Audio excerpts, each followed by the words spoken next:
Hello, algebra students. We are studying adding and subtracting rational expressions in this lesson. In our textbook, this is section 8.5. Let's play a quick game of Are You Smarter Than a Fifth-ish Grader? And think about how we would add 3/4 plus 2/3 if we couldn't use our calculator, because this will really drive how we're going to be adding and subtracting rational expressions, which of course we won't be able to use a calculator for. So if you were told to add 3/4 and 2/3, hopefully you guys remember that you have to make the denominators match. The denominators are currently 4 and 3. They do not match, and we basically have to unreduce our fractions until the denominators match. And even though they're only off by one number, the way that you used to do this is would only use multiplication to change the denominators. Basically, what you would do is you would find the least common multiple of 4 and 3, the smallest number that both 4 and 3 multiply to, and that would be 12. 4 multiplies to 12, and so does 3. And so what you would do is you would multiply this one by the fraction 3 over 3, so that the denominator would be that least common multiple, 12. And you would multiply this one by 4 over 4, because that would make this denominator 12. And so over here, 3/4 would turn into 9/12, because you'd multiply the 3 and the 3 and the 3 and the 4. And then we would add 8/12. Essentially, like I said, what we've done is we've reverse reduced our fraction. Okay, 9/12 is an unreduced fraction. It's equivalent to 3/4. And 8/12 is also an unreduced fraction. If you simplified it, you would get 2/3. Once your denominators match, what you do is you add the numerators together and you get 17, but you keep the denominators the same. So you do not add or subtract the denominators. Once the denominator is the same, you keep the denominator and you only add the numerator, ending up with an answer of 17/12. It's very exciting. So with our lesson today, what we're going to be doing is we're going to be adding or subtracting these rational expressions. And remember, a rational expression is some sort of polynomial being divided by a polynomial. The process for this is going to first be to factor our denominator as much as we possibly can. If our denominator could be factored, we need to factor it. And then you are going to make the denominators match by multiplying the numerator and denominator by the same thing. It's not different than this. Even though they were only off by 1, it was not your guys' thought, more than likely, to be like, I'm going to add 1 here and I'm going to add 1 here. Okay, that's not a legal move. You can't make the match by adding or subtracting. You have to make the match by multiplying. Let's keep moving. Once the denominators match from this step, we're going to add or subtract the numerators. Remember, you're going to keep the denominator the exact same and just add the numerators, and then look to refactor. And if you can factor, look to see if there are any cancellations, any simplifications that can happen. So let's look at kind of some prep work for this. I don't care about what the numerators say right now. Let's say my two denominators that I wanted to add were x and x plus 2. Now, the thing that I'm trying to get you guys away from, that I've seen a ton of time in the past, is people just be like, okay, I'm going to add 2 and add 2. Now my denominators are both x plus 2. Remember, that is not allowed, okay? Remember, you have to use multiplication to make the match. So I cannot just do this plus 2 and plus 2. Instead, what I have to use is multiplication somehow. And what I'm actually going to multiply by would be x plus 2 over x plus 2. And then this one would need an x over an x. Now both denominators are x times x plus 2. That's going to be my least common multiple for a denominator. That's the denominator I'm looking for.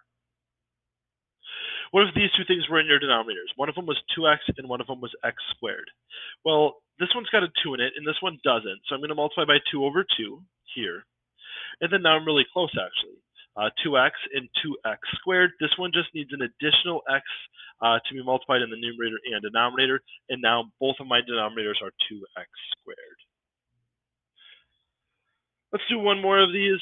One denominator is x times x plus 2, and one of them is just x minus 2. This denominator over here is missing a plain x, like this one has, and it's also missing an x plus 2. If you multiply it in the denominator, you'd also have to multiply it in the numerator, whatever was up there. We don't know what it is in this problem, right? And now this one would just need an x minus 2 over x minus 2, and now both denominators have an x plus 2, and an x minus 2. Let's go ahead and take a look at how this is actually going to play out with some problems. Starting with an easy one, we have 7 over 2x plus 3 over 2x. My denominators already match. Nothing can be factored, neither the numerator nor the denominator. I'm going to try to make my denominators match. Well, they already do. So then I'm just going to add the numerators and get 10. And remember, the denominator stays the same, 10 over 2x. This actually can be simplified. The 10 over 2 is like a fraction. That will just simplify to 5 over 1, or 5 over x. 7 over 2x plus 3 over 2x is just 5 over x. Let's look at another example. A little bit more complicated because this one doesn't have matching denominators right away. We got 3 over 4x, and now this one's actually subtracting 1 over 7. I like to think of 4 and 7 and say, hey, what's my least common multiple of 4 and 7? And that would be 28. If I counted by 4s and I counted by 7s, the smallest number that they would both reach would be 28. So this one over here needs a 4 over 4 to multiply by. And this one is going to need a 7 over 7. The denominator on the left would be 28x, and the denominator on the right would just be 28. So this one also needs an x over x. And now both denominators would be 28x. On the left, this would be 21 over 28x, subtract. Multiplying 1 times 4 times x would be just 4x over 28x. Now I would subtract my numerators. In 21 minus 4x, these things are not like. One has an x and one does not, so they cannot be combined under subtraction or addition. And the denominator just stays the same. So 21 minus 4x over 28x. I would try to factor my numerator here.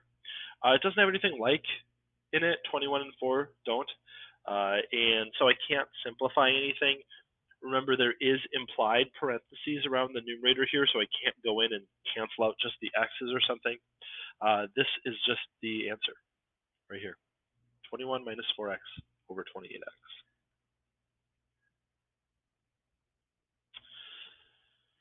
Next one, our denominator once again doesn't match.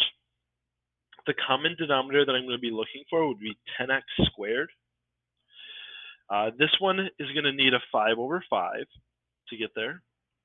And this one would need a 2x over 2x to get there. Right, that would make this denominator on the left 10x squared. My numerator, 2x times 12, would be 24x. And then on the right, 15 over 10x squared. I can add my numerators. Once again, they are not like. So I just get 24x plus 15 over 10x squared. And then from here, I'm going to refactor if I can, and they do have a 3 in common. So I can factor out that 3 and get 8x plus 5 over 10x squared.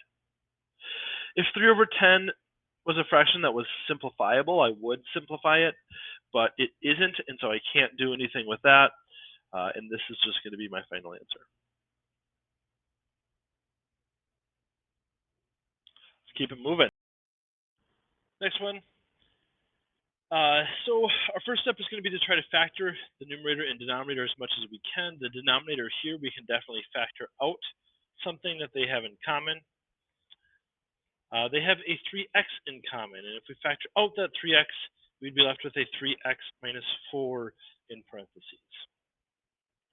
Now our goal is going to be to make the denominators match. They both have a 3, which is nice, and this one has an x squared, and this one only has an x. So we do need to add an x over x in the second one. And then also, this one over here is going to need a 3x minus 4 over 3x minus 4. We can go ahead and multiply our numerators. Our first one is going to be 3x minus 4 when we distribute that 1 in, and then 3x squared, 3x minus 4. And we are adding now x squared over 3x minus 4. When we go to add our numerators, I'm going to write it in a nicer order. I would have x squared plus 3x minus 4 over 3x minus 4. And then factoring that numerator, I would factor that into x plus 4, x minus 1 over 3x minus 4. And that would be our final answer here. So in this problem, both denominators can factor. The left one is going to be x plus 1 over factors into x plus 2 times x plus 2, or x plus 2 squared. That's the same, right? The idea is we list the factors of 4, looking for which ones could get you to 4, and that would be positive 2 and positive 2. And that's how I got those. Then we would factor this problem over here. We have a 6 in the numerator. That can be simplified, but our denominator here, that could be factored into x plus 2 and x minus 2. Remember, this is a perfect square. Subtract a perfect square. X, 2, add them, subtract them. That's how you would factor that. So this one has a couple x plus 2's, and this one only has one x plus 2. So it's going to need an x plus 2 over x plus 2. And this one over here is going to need an x minus 2 over x minus 2. Because now both denominators have two x plus 2's and one x minus 2. So my denominator on this problem, on the left side, is going to be, I'm going to actually simplify it a little bit to x plus 2 squared times x minus 2. And I'm subtracting the exact same thing, x plus 2 squared, x minus 2. In order to add our numerators, we are not going to want these parentheses, and so I'm actually going to have to FOIL these statements or distribute these statements. The one on the left is going to become x squared minus x minus 2, and the one on the right is going to be 6x plus 12. Hopefully you guys caught that. I distributed the 6 to both, and I FOILed this statement, x squared. Outside times outside gave me minus 2x, and inside times inside gave me plus 1x, and then minus 2. Now I'm going to go ahead and subtract my numerators, and the denominators are going to stay the same.